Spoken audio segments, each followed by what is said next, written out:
وإذ قلنا ادخلوا هذه القرية فكلوا منها حيث شئتم رغدا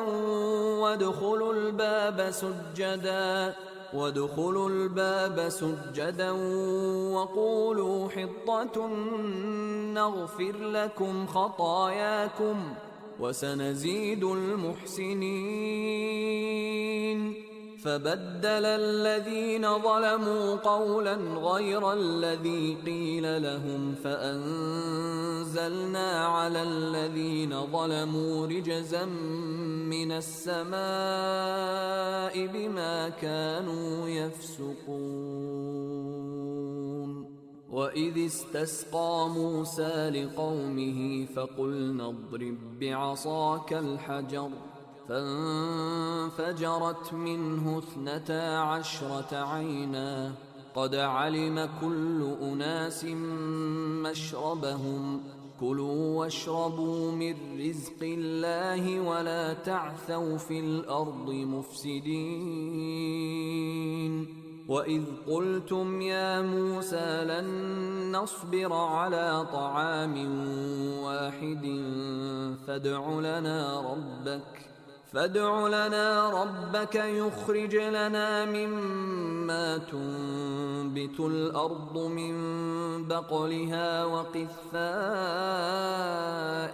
وفومها وعدسها وبصلها قال أتستبدلون الذي هو أدنى بالذي هو خير اهبطوا مصرا فإن لكم ما سألتم وضربت عليهم الذلة والمسكنة وباءوا بغضب من الله ذلك بأنهم كانوا يكفرون بآيات الله ويقتلون النبيين بغير الحق ذلك بما عصوا وكانوا يعتدون. إن الذين آمنوا والذين هادوا والنصارى والصابئين من آمن بالله واليوم الآخر وعمل صالحا فلهم أجرهم عند ربهم ولا خوف عليهم ولا هم يحزنون. وإذ أخذنا ميثاقكم ورفعنا فوقكم الطور خذوا ما آتيناكم بقوة واذكروا ما فيه لعلكم تتقون. ثم توليتم من بعد ذلك فلولا فضل الله عليكم ورحمته لكنتم من الخاسرين.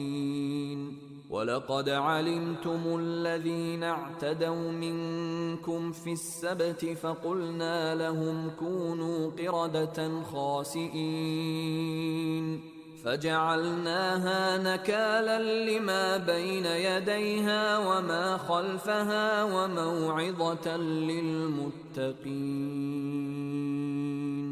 وإذ قال موسى لقومه إن الله يأمركم أن تذبحوا بقرة قالوا أتتخذنا هزوا قال أعوذ بالله أن أكون من الجاهلين.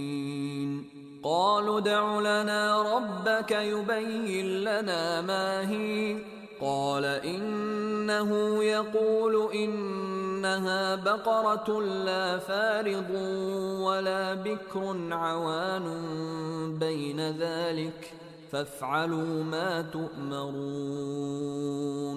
قالوا ادع لنا ربك يبين لنا ما لونها قال إنه يقول إنها